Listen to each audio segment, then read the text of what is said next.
భాస్కర శతకము నుండి ఈ పద్యము గ్రహింపబడినది. సకల జనప్రియత్వము నిజంబుగా కలిగిన పుణ్యశాలి, ఒక్కొక్క ఆపదనైన తడవుండదు వేగమే పాసిపోముగా.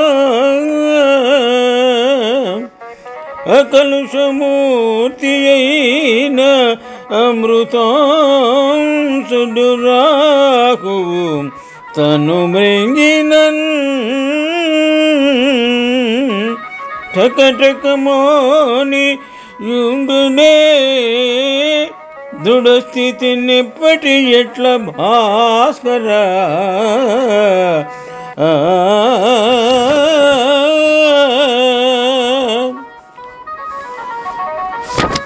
రచన చేసిన వారు మారన వెంకయ్య. పద్యభావము: భాస్కర సకల జనుల యొక్క ఆదరమునకు పాత్రుడైన పుణ్యాత్మునికి ఒకప్పుడు కీడు కలిగినను ఆ కీడు చాలా కాలము ఉండకుండా త్వరలోనే తొలగిపోగలదు.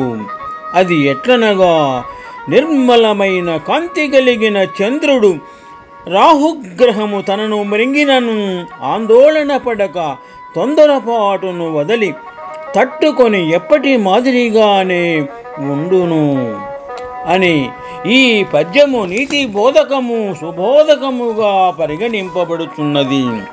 తెలుగువారు ఈ శతకాన్ని ఆదరించి తమ తీరిక సమయములలో తమ బిడ్డలకు దీనిలోని కొన్ని పద్యములనైనా నేర్పుతూ ఉంటే వారు నీతిమంతులుగాను జ్ఞానవంతులుగాను మరటమే కాక వారికి చక్కని భాషా పరిజ్ఞానము కూడా అబ్బుతుంది అని ఉదహరించినారు.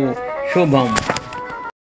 భాస్కర శతకము నుండి పద్యము గ్రహింపబడినది.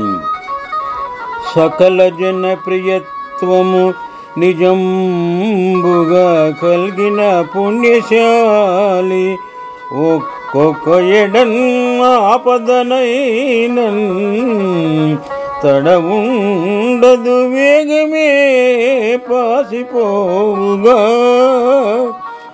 అకలుషమూర్తి అయిన అమృతాంశుడు రాకు తన్ను మిరింగినన్